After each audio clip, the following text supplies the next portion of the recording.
Assalamualaikum warahmatullahi wabarakatuh. Perkenalkan, nama saya Neza Putri Lestari. Saya dari kelas 12-2 ingin mempresentasikan tentang metabolisme. Pertama-tama di sini ada pengertian dari metabolisme. Metabolisme berasal dari bahasa Yunani, yaitu metabole atau artinya berubah. Secara definisi, metabolisme adalah serangkaian reaksi kimia yang terjadi di dalam tubuh makhluk hidup selama hidupnya. Jadi di dalam tubuh kita ini ada metabolisme serangkaian reaksi kimia selama kita hidup. Selanjutnya adalah pembagian metabolisme.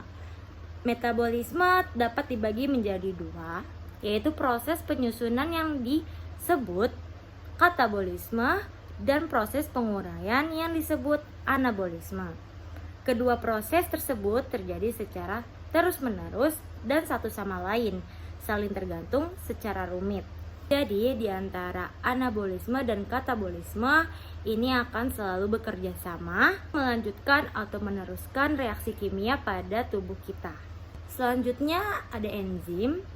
Definisi enzim adalah suatu zat atau unit yang membantu proses metabolisme di dalam tubuh.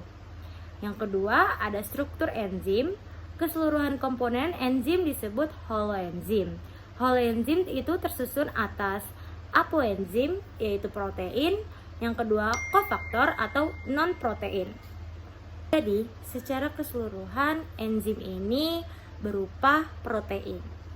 Selanjutnya ada kofaktor tersusun, yaitu koenzim. Koenzim ini termasuk dari bahan organik, yaitu seperti vitamin B, NAD, dan FAD.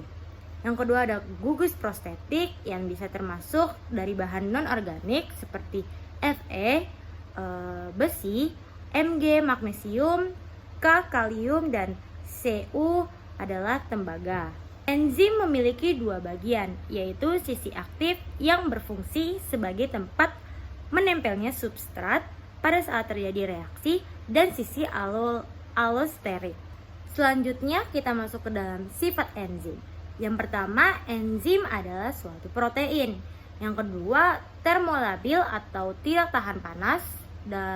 Artinya itu suhu tinggi, tidak tahan panas suhu tinggi. Suhu optimumnya enzim adalah 30-40 derajat Celcius. Yang ketiga, biokatalisator dapat mempercepat jalannya reaksi kimia dengan jalan menurunkan energi aktivasi. Yang keempat, bekerja secara spesifik, artinya enzim hanya bekerja pada substrat tertentu saja, seperti one enzim atau one substrat. Yang kelima, bekerja bolak-balik, reversible, artinya enzim dapat mempercepat proses reaksi sehingga mencapai kesetimbangan, tidak ikut bereaksi.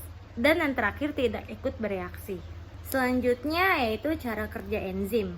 Ada dua teori tentang cara kerja enzim, yaitu yang pertama ada teori lock and key, kunci atau gembok. Seperti gambar yang atas ini, yang pertama, bahwa gambar yang pertama ini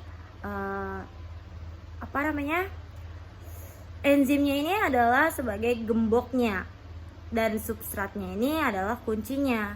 Dan yang selanjutnya itu dia akan menyatu dan bisa juga substratnya ini terbuka karena bisa juga tertutup. Karena kalau misalkan substratnya ini tidak sama enzimnya, dia tidak akan bisa menyatu. Yang kedua ada teori induced fit atau kecocokan. Seperti gambar yang ada di bawah, bahwasanya enzim ini harus bentuknya harus sama dengan substrat agar dia terkunci. Supaya dia menempel. Selanjutnya ada faktor-faktor yang mempengaruhi kerja enzim, yaitu suhu. Di sampingnya ada gambar grafiknya, yang ke atas itu adalah aktivasi enzim, yang bawah itu suhu optimal enzim itu di antara 30 derajat sampai 40 derajat Celcius. Kalau dia tinggi, sangat tinggi, itu akan rusak, dan kalau dia rendah, dia tidak akan aktif. Selanjutnya ada perubahan pH. pH adalah tingkatan suatu keasaman pada reaksi kimia. Dan ini adalah grafiknya, aktivitas enzim dengan pH. Dan di sini ada pH optimum yang dimana dia akan bekerja sangat baik di antara 6 sampai 8. Yang ketiga ada faktor yang mempengaruhi kerja enzim, yaitu ada konsentrasi enzim dan substrat. Perbandingan jumlah antara enzim dan substrat harus sesuai. Semakin banyak enzim, reaksi akan semakin cepat. Yang keempat ada inhibitor enzim. Inhibitor adalah penghambat.